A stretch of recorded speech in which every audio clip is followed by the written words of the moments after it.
So eto mga idol, 2 araw bago ang nalalapit na bakbakan na ito ni former OPBF light flyweight champion Miel Fajardo, nakakaharapin ang pambato ng Argentina na si former WBA International Super Flyweight Champion Tobias Jeremias Reyes, kung saan ang labang ito ay para sa IBF Flyweight World Title Eliminator, na kung sinong boksingero ang mananalo sa dalawa ay magkakaroon ng pagkakataon na makalaban ang kasalukuyang kampiyon sa IBF Flyweight Division na si Japanese fighter Masamichi Yabuki. So parehas ito world rank contender ni Yabuki sa 112 pounds sa IBF, na ikatlo sa pwesto si Reyes, na habang si Fajardo naman ay ika-4 sa pwesto. So magandang laban din itong mga idol dahil sa parehas knockout artist na taglay ang bigat ng kamao. Nadayo rito sa laban si Fajardo sa Argentina na ngayong April 11, na ibig sabihin naman nito mga idol ay pabor ang bakbakang ito kay Reyes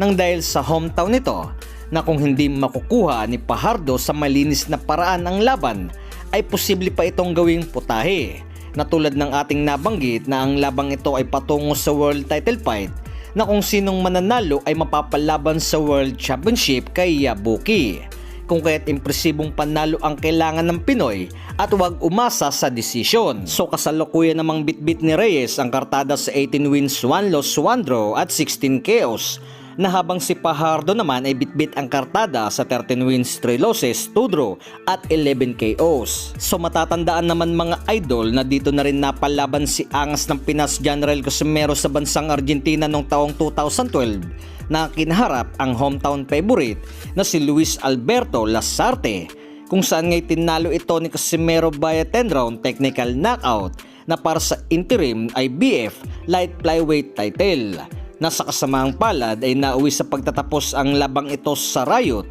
nang dahil sa hindi matanggap ng mga kalugar nito ang pagkatalo kay angas ng Pinas, na parabang plano pang lutuin ang laban na ito kung hindi pinaabot pa ni Casimero sa desisyon. So isa lamang ang bakbakan na ito mga idol na hinahalin tulad natin sa paparating na laban ngayon ni Fajardo kontra sa hometown favorite, na kung mamalasin si Fajardo sa labang ito ay ika-4 na talo na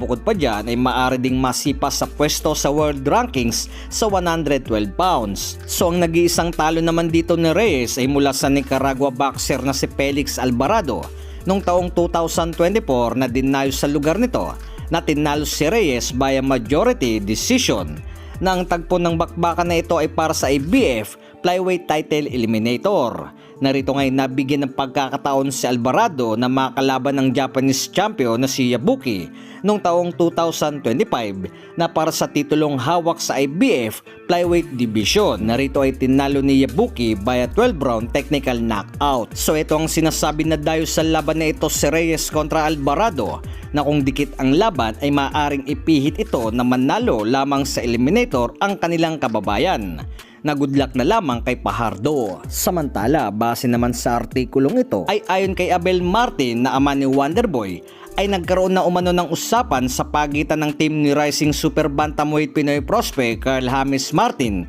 at ng kampo ni 122 world rank contender Pilipus Ngintumbua nitong taong 2026, kung saan ngay hindi kinaya ng team Martin ang hinihiling na first bid ni Pilipus para sa labang ito, na naging dahilan kung bakit naghanap ng ibang kalaban ang Team Wonderboy. So magkano kaya mga idol ang hiling na ito na bakit hindi napagbigyan? Na magandang bakbakan sana kung natuloy dahil sa rito masusubukan si Martin sa matigas na si Pilipus Ngintumbua.